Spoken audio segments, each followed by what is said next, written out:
Пред 20 на години беше те си завршиш факултет, те се вработиш и раат си. Некои десетина, можеби и повеќе години, едноставно немаш потреба за некаква специфична обука или доусовршување од причина што стекнатите вештини ти се важечки, актуелни и барани на пазарот на труд. Меѓутоа, се проценува дека, особено во последно време со вештачката интелигенција, тој животен век на вештините е намален дури на 2 години. Што значи тоа? Дека може би додека да завршиш факултет, веќе твоите вештини нема да бидат оние кои што се конкурентни и барани на пазарот на труд.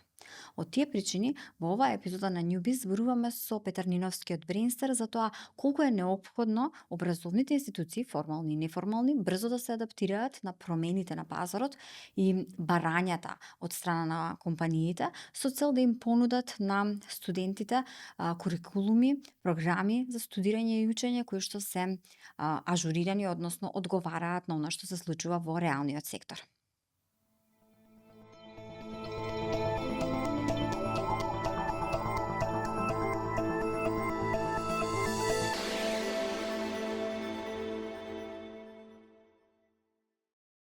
Петар, 10 години Brainster, почнавте со обуки, со курсеви, па беше академии, па Next College, сега слушам нешто и во средно образование влегувате. Вака кога те се свртиш наназад, што си велиш, требаше да го создадам или супер го создадов или можев боле да го создадам?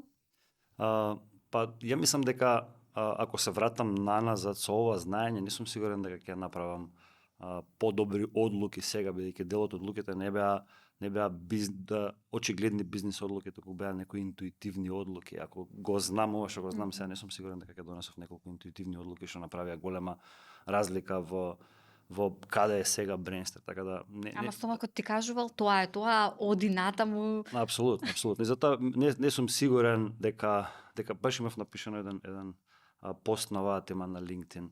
Баш на исто прашање одговарам и најверојатно ќе сменев некои одлуки, меѓутоа не сум сигурен дека ќе стигнавме до вамо докај што ќе стигнавме со ова знаење. Туку така седеше пред 10 години и си рече, јас те правам сега Brainster академија или Brainster курсевите нуда.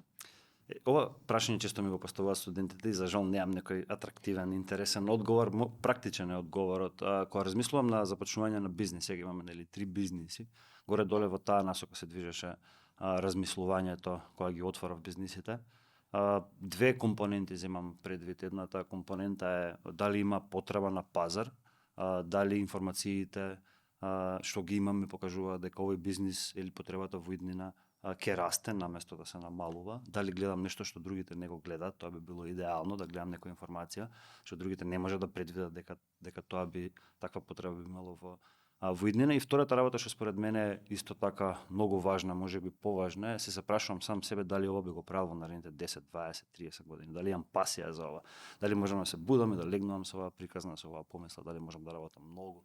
Така да мислам дека тие две компоненти се важни за мене, барем кога започнувам бизнис. И кога започнував со Brainster, идејата за Brainster се роди негде во 2013 година, а го основа во 2015 година. Најголемиот проблем ми беше да напуштам онаа сигурна работа, добра работа, добра плата во оваа фирма. Меѓутоа во 2015 година започнавме со Brainster баш поради овој еден индикатор што го гледавме. Тој индикатор е дека поради дигиталната трансформација што се случуваше во компаниите, очекувано беше да расте потребата од кадри во овие области.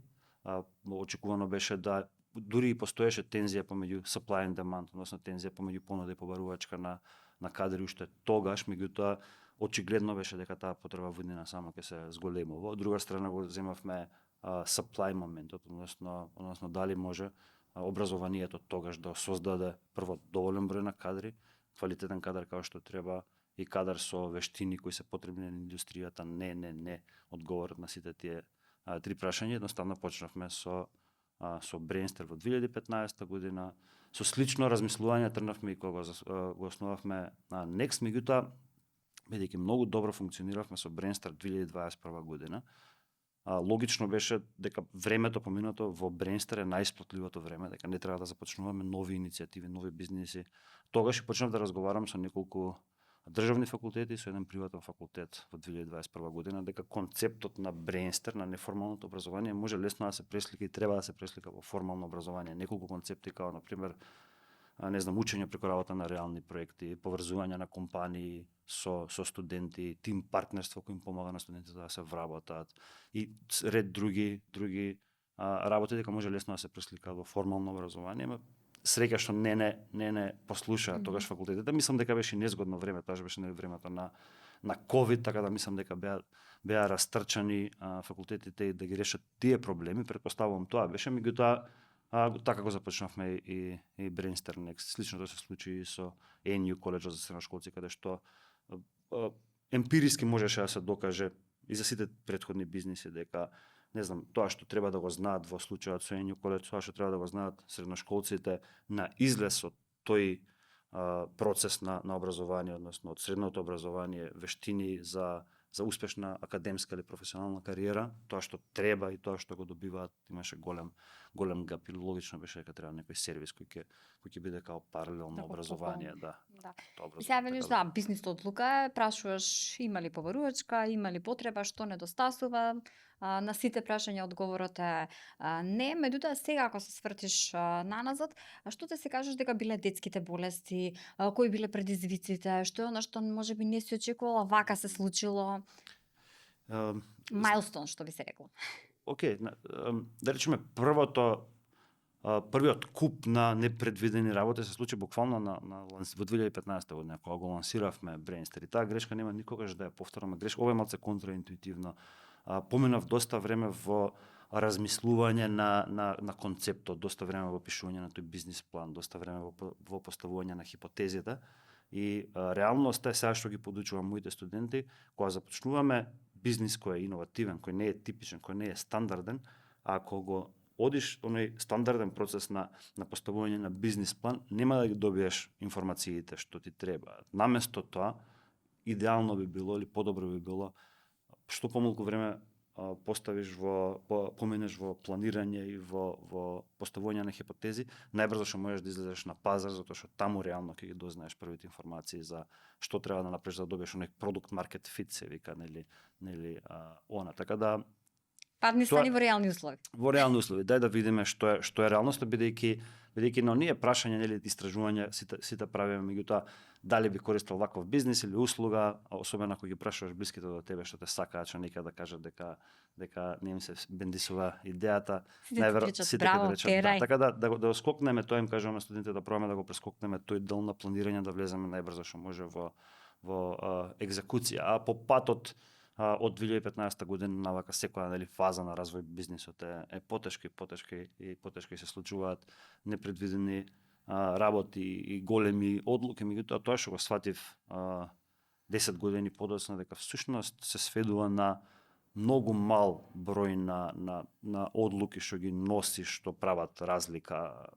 На пример, претпоставам во текот на година луѓе, ова се против мене и против луѓето на лидерски позиции, меѓутоа реалноста е дека во текот на годината носиме максимум 50 одлуки, така? Не би требало повеќе од тоа. Меѓутоа 95% од тие одлуки, или не знам, 48 од тие одлуки, од тие 50 одлуки се одлуки што се многу едноставни и лесни за носење. Ти и сите твои конкуренти, било кој човек од надвор да го внесеш во бизнисот, што нема искуство во бизнисот, ќе донесе истата одлука, ако има опција А или Б, сите ќе одбереме истата одлука. Значи тука не се прави разлика, ги правиме истите одлуки. На крајот ден се сведува на 1 до 2 во текот на годината контраинтуитивни одлуки, ќе викам, многу време посветувам на ова да размислувам кои се тие контраинтуитивни одлуки што треба да ги донесеме. Што се случува со контраинтуитивна одлука, а е добра одлука? Сите носат опција А, така одлука А, ти ја носиш Б, а Б е правилната одлука. Тука се прави разликата помеѓу тебе и конкуренцијата. Тука се прави тој competitive edge. Така Кажи ни една Б одлука за тебе која што мислиш дека направила драстична промена во тоа како се развивал можеби Brainster во аспект на бизнис модел. Што е оно што мислиш дека направило сериозна промена, а била токму таков тип на одлука? Ќе пробам да ви кажам една-две. Да речеме, ова е тазе пред неколку години одлука. Всушност, вакви одлуки се 10 до 20 во текот на овие 10 години. Само да знаете, не ме прашувате поише од 20 вакви одлуки. Да речеме една таква одлука кога започнувавме Brainster Next факултетот. Во многу рана фаза забележавме еден проблем. Проблемот беше дека луѓето во Македонија немаат доверба во приватно образование. Предпоставуваме креирано поради неколку лоши играчи изминативе 20 на години. Гледам дека се Да, ги согласувате. знам кои се. Се согласувате и вие. Требаше да размислиме дали добрата репутација, одличната репутација на Brainster е доволна за да ги убедиме, да ги привлечеме добрите средношколци и нивните родители да веруваат во новата приказна, приватен факултет. Така, најверојатно немаше да биде тоа доволно и затоа решивме една контраинтуитивна одлука што уште никоја нема ископирана од конкурентите, таа беше одлуката да учи сега, плаќај по дипломирање, по вработување.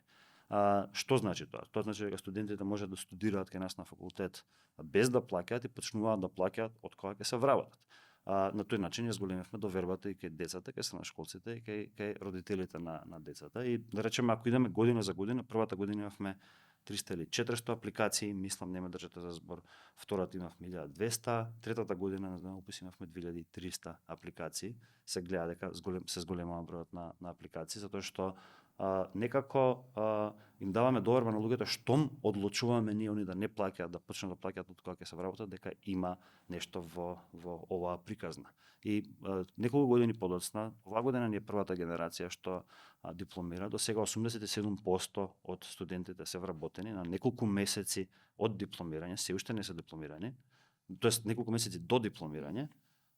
И очекуваме до средина на април, тоа се целите на тимот на партнершип, до средина на април да направиме 100% вработување и тие ќе бидат првата генерација што ќе почнат веќе да плаќаат за образование. Така да таа е една контраинтуитивна одлука. Ако имаме време, можеме уште една ми текна во меѓувреме. Кажи, сводели сме. Желни сме за знаење. Да речеме, другата контраинтуитивна одлука е на Brainster на почетокот што ја донесовме. Тоа беше дека треба да воведеме тимови за партнершип и тим за student success. Два тима што не беа стандардни тимови, тоест воопшто ги немаше како тимови, се уште ги нема кај нас за жал, како тимови како дел од образовна институција.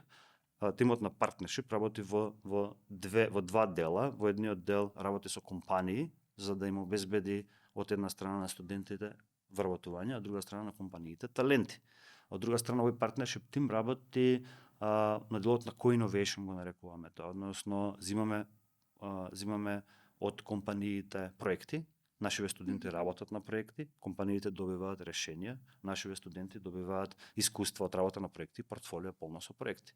Така да тоа е еден тим, еден прилично не стандардно, контраинтуитивно. Никој не донесе во образованието таква одлука на времето. Другот тимот на Student Success. И тоа ни беше, идејата ни дојде од студентски прашања. Значи, што е како би требало да изгледат? Значи, како би било идеално студентски прашања да изгледат. И го оформивме Student Success, тим кој се грижи за задоволството и искуството на студентите. Тим кој следи податоци и од една страна гледа многу пред да се случи некој студент да му паѓа перформансот, можеме да видиме, да забележиме информации, почнуваме да работиме со тој студент, од друга страна да ги видиме кои се оние најдобро што перформираат за да можеме уште повеќе да им дадеме. Така да тоа е уште една контраинтуитивна одлука што тоа е разликата. Сите други 100 одлуки што сум ги донел во последниве неколку години се не прават разлика. Сигурно имало и такви кои што не го донесе резултатот што си го очекувал, имало и такви кои што сметаш дека не требало оваа одлука да ја донесам. И тоа е дел од животот на претприемач. Особено специфичен е патот на претприемач во образованието, затоа што се разликува од комерцијални, да речеме, бизниси, има уште еден плюс слој. Во услови кога сите сме во трендот на вештачката интелигенција и неминовно се одразува врз начинот на кој што функционираат многу области, многу индустрии, а особено има многу и загрижувачки гласови кои што зборуваат дека те го расипе образованието, дека поттикнува мамење и така натаму. Како гледаш на вештачката интелигенција во образованието, како добро или лошо, како можности или како проблеми, каде ја сместуваш?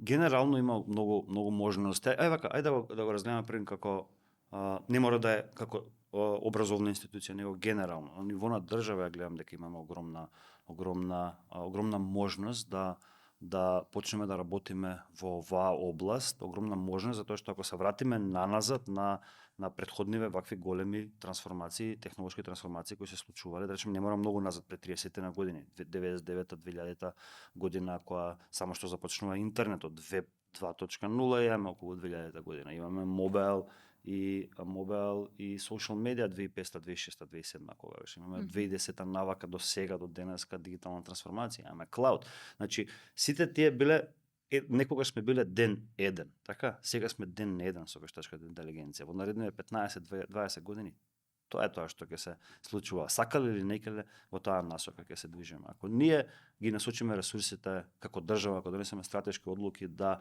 ги поттикнеме компаниите да развиваат вештачка интелигенција, да ги поттикнеме образовните институции да продуцираат таленти кои ќе работат во вештачка интелигенција, мислам дека ќе бидеме рамо до рамо со развиените земји. А од друга страна, пак како образовна институција гледам огромна и можност, меѓутоа и одговорност да работиме во делот да произведеме, да речеме, која е наредната армија на таленти што ќе произведеме за да биде конкурентна, што ќе знаат вештачка интелигенција, што ќе биде конкурентна на талентите што доаѓаат од западните земји. Сега, кога збориме само за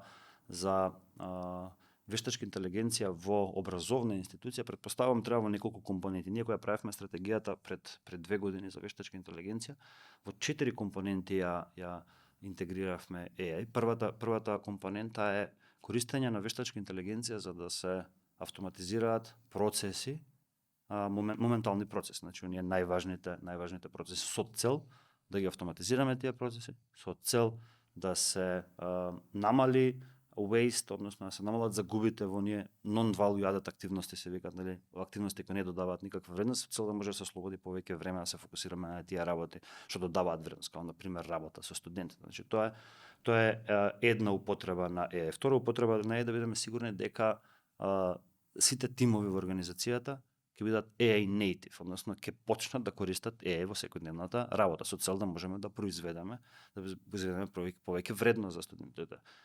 Трета многу важна компонента, и ова е многу важна компонента и за другите компании, да видиме не само како можеме да користиме AI во тековните процеси, туку да видиме какви нови можности ни отвара вештачката интелигенција. Какви нови можности ни отвара за нови процеси, за нови услуги, за нови сервиси, за да зголемиме вредност што ја даваме на клиентите, за нови бизнис модели, нови бизниси и така натаму и така натаму.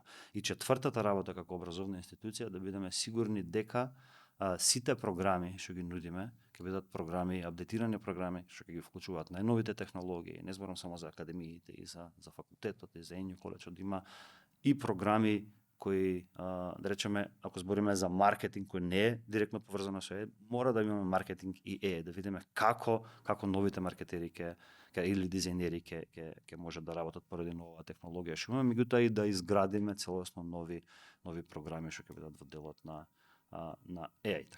Така го гледам како образовна институција, дека ние, меѓутоа, освен последнава работа за програмите, овие претходни три вертикали било која компанија би требало да ги направи. Во последно време слушам многу како веќе се работи во Лондон конкретно на училиште кое што ќе биде комплетно AI, значи нема наставници, нема процедура, нема целиот процес се одвива и се персонализира во зависност од учениците кои што ги слушаат конкретните курсеви. Курикулумот е наменет со цел да може да се истражува и да се менува согласно развојот и напредокот на секој од учениците, слушателите, студенти, како и да ги наречеме. И во такви услови се зборува и за тоа дека те се изгуби моментот на менторшип, те се пензионираат за секогаш наставниците, професорите ти изгубат работни места. Лично сметам дека промена и disruption во секоја индустрија може само да донесе добро, не може да те уништи, туку да те принуди да еволуираш во подобра верзија од себе. Меѓутоа неминовно е да го имаш можеби од мнозинството, но и момент на загриженост. Како гледаш на тоа? Како гледаш дека те се интегрира и те еволуира образовниот процес токму поради оваа промена? Да дајам малце контекст за ова. Да речеме, розевото сценарио е дека, само да кажеме дека све ќе биде во ред. Реалното сценарио е дека повторно све ќе биде во ред, меѓутоа мора да направиме одредени промени кај нас за да биде навистина све во ред, односно мора да ги научиме вештините кои ќе ни помогнат да биде, кои ќе не стават, ќе не позиционираат стратешки да биде све во ред понатаму, бидејќи свесни сме дека голем дел со сите овие промени и повторно ако се вратиме наназад, ако ги гледаме, ако ги анализираме, секогаш е добро кога се случува ваков голем скок да се вратиме. Историски се случувала вакви работи, така да не знам, 2000-2001 година пак ќе се вратам, почнува да се користи Excel, така луѓе имаат страв дека ќе изгубат работа во делот на, не знам, акаунт на сметководители. Точно, значи бројот на сметководители се намалува, меѓутоа се јавува број на дата аналитичари, на аналитичари што се зголемува. Така да делот вештините и делот професиите секако дека ќе се изгубат, меѓутоа нови професии, нови вештини ќе бидат потребни. Значи таа е реалноста. Меѓутоа луѓето се плашат, не сакаат промени, ни јас не сакам промени, така да ни станува нелагодно кога ќе се случуваат промени, меѓутоа мора да се позиционираме стратешки како луѓе за да ги дочекаме. И ако сме меѓу првите кои ќе ги преземат дрвени чекори, ќе бидеме компетитивна предност пред останатите. Така, меѓутоа се во образование како гледам дека ќе се интегрира. Според мене ќе биде, не знам, комбинација на офлайн, на физичка локација и онлайн. Да треба да размислиме ние како образовни институции, многу време посветуваме на ова, да видиме која е таа идеална комбинација, кои се работите што треба да се случат физички као конекции, као нетворкинг, како може би работа на проекти, може брейнсторминг, меѓутоа кои се работите кои може комотно да бидат онлайн или VR и така натаму и така натаму.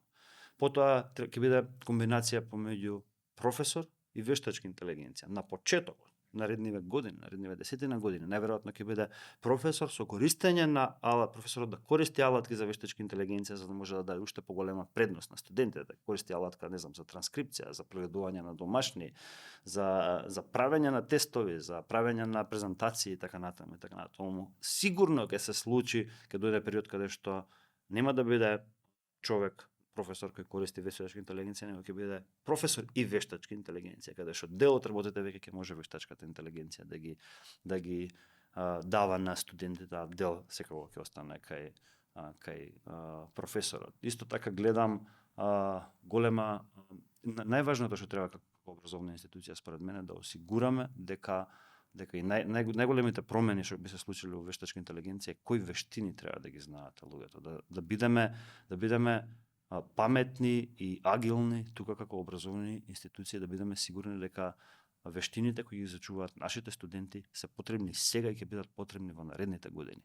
На пример, неформалното образование полесно се адаптира. Формалното образование има правила, мислам дека на 4 на 5 години треба да се реакредитира програма. Според мене треба на секоја година да се реакредитира програма. Тоа не е во наша полза, меѓутоа е во полза на студентите. Ние треба како образовна институција да најдеме начин како на секоја година ќе реобновуваме таа акредитација, ќе ги земаме новите информации што ги имаме од компаниите, од индустријата и ќе ги имплементираме во образовните програми. Така да најголемата промена во наредниве 10 години ја гледам тоа, да бидеме најагилни што може како институции, да бидеме сигурни дека вештините кои ги предаваме на студентите се вештини кои денеска се бараат на пазарот на трудот.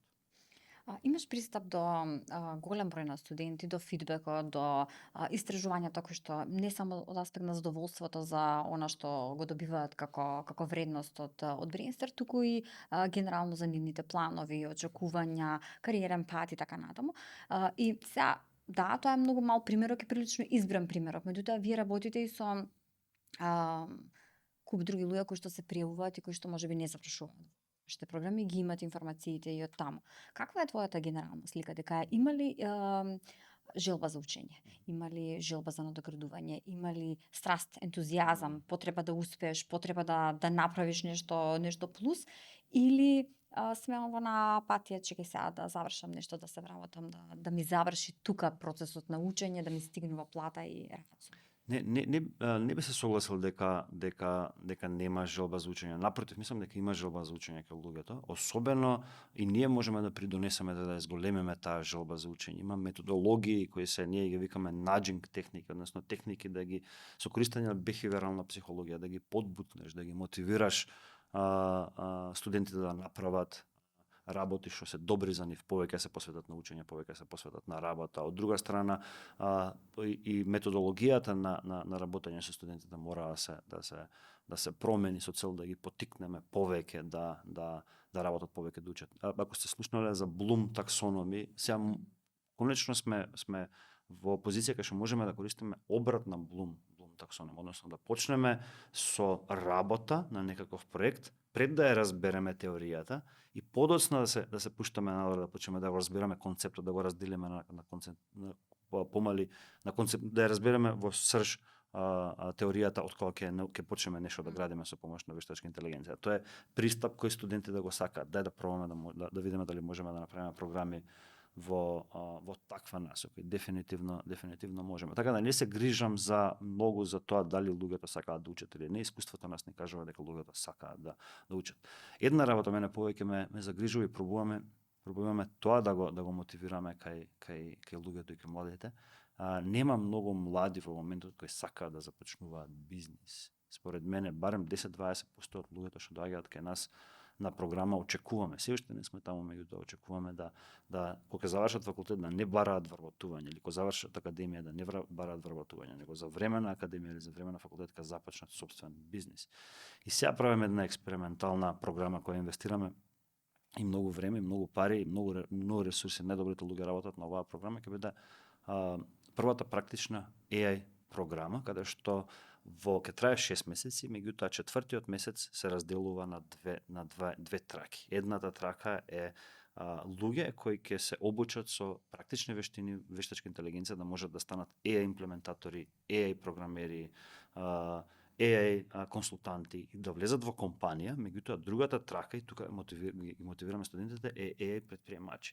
И јас лично ќе дадам во наредните неколку групи, во наредните неколку години на секоја група ќе давам по 10.000 евра на еден студент кој ќе дое со идеја, ќе одбрани идејата, ќе нема да ги подарам, ќе ги дадам парите, ќе земам дел од еквитиот од компанијата со цел да ги и поддршка ќе му даеме на тие студенти со цел да ги поттикнеме да ги направиме следните AI предприемачи. Мислам дека вакви се уште не е објавена програмата. Не знам кога ќе се објавува емисијата. Може и да не претркате, не е ни важно, меѓутоа ќе биде програма која идеално би било во наредните години да создаде, не знам, 200-300 AI предприемачи и да видиме што ќе се случи. Одлична идеја. Може би не го фативме ние тој .com бумот во процесот на создавање на дигитални бизниси, ама може би ние шансата. Бумот е тука, така да. Тука очекувам многу. Тука очекувам дури оваа идеја споделив со неколку предприемачи кои на почетокот сакам јас да бидам единствениот во приказна, меѓутоа луѓе кои изразија желба и они да станат инвеститори, они да ги поддржат младите кои ќе бидат дел од оваа програма, меѓутоа ќе одлучат да идат во AI предприемништво. И многу едноставен концепт. 30 луѓе завршуваат на програмата, од нив очекуваме 15 или 10 да сакаат да станат AI предприемачи. Тие 10 развиваат своји идеи, бизнис додека се на програмата. Од тие 10 еден добива инвестиција, па да видиме што ќе се случи со тој, да видиме што ќе се случи со другите што нема да добијат инвестиција, што ќе бидат исфрустрирани дека не добиле инвестиција, што сакаат да ни докажат дека сме донеле погрешна одлука. Така да баш би сакал да видиме. Баш во компетитивен модел. Да. Зборуваше за тоа, за потребата да имаме поголема агилност во процесот на менување на курикулумите, особено во формалното образование. И тука се наметнува и прашањето кои се професиите на иднината. Сега имаме веќе програми и факултетски и средношколски кои што не кореспондираат со она што го бара пазарот како кадар. Каде гледаш дека треба најмногу да се обрне внимание по однос на тоа дури да не завршиш факултет, кога те завршиш средно да имаш извесен скилсет кој што ти овозможи да се адаптираш брзо на позицијата на која што се влезеш да работа. Ја тука би ги поттикнал сите други факултети и образовни институции да се направат свој ресерч, да направат да донесат одлуки какви промени ќе направат во своите програми, какви нови програми ќе додадат. Тоа од нашиот ресерч и од она што го слушаме од компаниите, тоа што го разбираме дека ќе се појават различни потреби за луѓе кои работат во делот на вештачка интелигенција и машин learning и машинско учење, односно тоа ќе бидат, не знам, AI имплементатори, AI инженери, AI програмери и така натаму.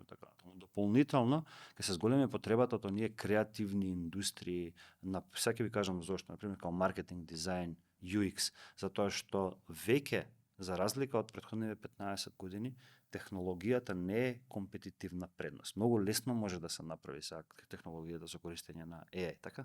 Меѓутоа, сега предност така останува. Предност останува да направиме добар бренд, што ќе се разликува од другите, да направиме добра маркетинг стратегија, добра комуникацијска стратегија, што ќе се разликува од другите, добар UX и така натаму, и така натаму. Така да очекувам огромна побарувачка виднина во овие исто така креативни индустрии. И тоа што го забележуваме не е од сега, не е од година, од претходната година, е дека ако до предходно многу поголем акцент се давало на техничките познавања, сега се уште поголемиот компаниите кои вработуваат, ова е тоа што му даваат повеќе приоритет и претпоставаме така треба да биде, меѓутоа не меки вештини се повеќе се барат као комуникацијски вештини, као не знам, проблем солвинг вештини за решавање проблеми, интерперсонал вештини, не знам, лидерски вештини и така натаму. Значи комбинација на добри технички вештини, добри меки вештини е сега она што барем ние би сакале да вработуваме вакви луѓе. Ние кога вработуваме сме мала предност, морам да признам, кога вработуваме луѓе, затоа што ги гледаме. Ете добар пул Да, од сите гледаме студенти. како се развиваат студентите и освен техничките знаења ги гледаме оние студенти кои имаат добри меки вештини. Тоа што навистина многу ме радува, многу се изненадив на фактот дека помладиве луѓе, особено оние што ни доаѓаат сега на факултет, се со многу добри меки вештини, со многу добри презентацијски вештини, со многу добри комуникацијски вештини. Ја ако се споредам, не знам, ако се вратам, јако завршив на средно, кога дојав на факултет, со овие студенти сега што ги имаме, не срам ми е да се споредам, така да се многу подобри од таа генерација, не само за мене, од таа генерација тогаш што завршува, така да има не можам да откриам зашто тоа се случува. Можеби поради интернет, можеби од таму учат. Изложени се на многу повеќе извори на информации и на знаење отколку она што предходно пред интернетот го имало само книгата или ако те интересира, ако можеш да ја најдеш соодветната и она што го добиваш во училиштето прилично ограничени извори. Да, претпоставуваме тоа, така да ме радува на фактот дека оние меки вештини многу малце им треба од наша страна за да ги подобриме тие вештини. Затоа не дозволува да се фокусираме многу повеќе на техничките вештини. Те се вратам уште малку пред крај на разговорот на она што го зборуваше за вештачката интелигенција. Некако ме интересира твојата перспектива по однос на етичките проблеми што произлегуваат. Кои етички правила, дури и ако не зборуваме за законски правила, треба да постојат за да бидеме сигурни дека користиме технологијата за добро? Ова е многу интересно прашање и ова е прашање кое активно размислуваме во моментов. Мислам дека и постојано го размислуваме ова прашање. До сега имаме детектирано неколку работи на кои треба многу да внимаваме. Првата работа како образовна институција е дека мора да внимаваме дека со појавата на вештачката интелигенција јазот помеѓу луѓето што знаат и што не знаат нема да се зголемува, туку ќе се намалува, односно како да бидеме сигурни дека ќе направиме подостапни програми, подостапни за сите програми, ќе вклучиме повеќе луѓе во образовниот процес, бидејќи сега замислете сега каква ќе биде разликата помеѓу човек што користи вештачка интелигенција, оној што не научил да користи вештачка интелигенција. Така да би требало да најдеме начин како да го намалуваме тој јас помеѓу луѓето што не знаат и знаат, наместо да се зголемува. Сега се грижам дека се зголемува тој јас. Втора работа, мора да внимаваме на колку тие модели што ги правиме се точни и тоа тука да бидеме транспарентни. Ќе ви кажам еден пример. Работиме на еден продукт кој не сум комотен само моментално да кажам, меѓутоа се вика Умниверзум, ќе се лансира втора недела од април и најмногу време потрошивме на како да го направиме овој модел да биде точен и разликата помеѓу 95% точност е голема точност. Меѓутоа разликата меѓутоа не доволно голема за да може да го ставиме во комерцијална употреба, односно да може луѓе да го користат. И разликата помеѓу 95 и 99% е 4% разлика, меѓутоа е многу протоколи, многу тестирања, многу различни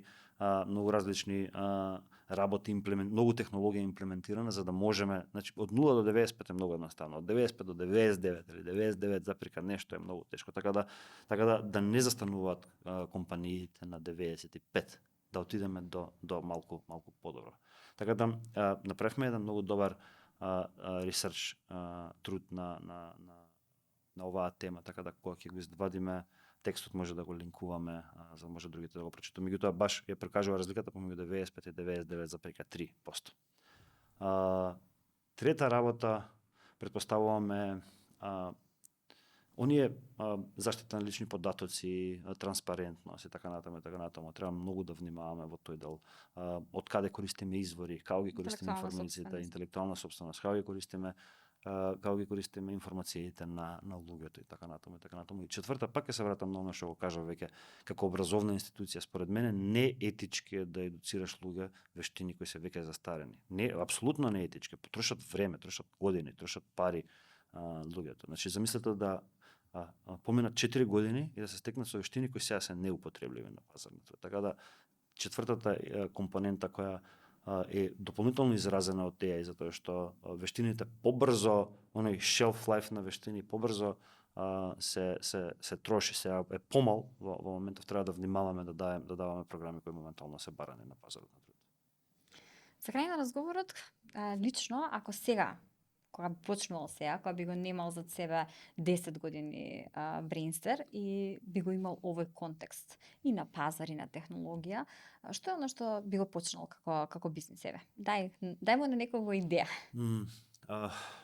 Ќе пробам да дадам идеја, меѓутоа реалноста е дека често на лидерските состаноци што ги имаме со луѓето во Brainster размислуваме на сега имаме нови информации. Овој месец добивме нови информации од пазарот, нова технологија, како да искористиме тие за да се трансформираме ако можеме. Така да реалноста е дека од 2015 до сега ние неколку пати сме се преродили, неколку пати сме смениле насока на вие тоа што го кажавте, од курсеви, па академии и така натаму. Има, мислам дека Брайан Чески на Airbnb го има кажано ова, вика во вакви големи промени има три типа на компании. Вика лошите најчесто умираат, добрите преживуваат, а одличните компании се редефинираат од овие големи промени. Така да ние пробуваме да најдеме начин како постојано ќе се редефинираме. Така да не сум сигурен дека ќе направиме, ако се вратиме наназад во 2015 година, или ако сега започнем бизнис нешто поинако би било. Претпоставувам било во едукација затоа што сакам едукација со AI,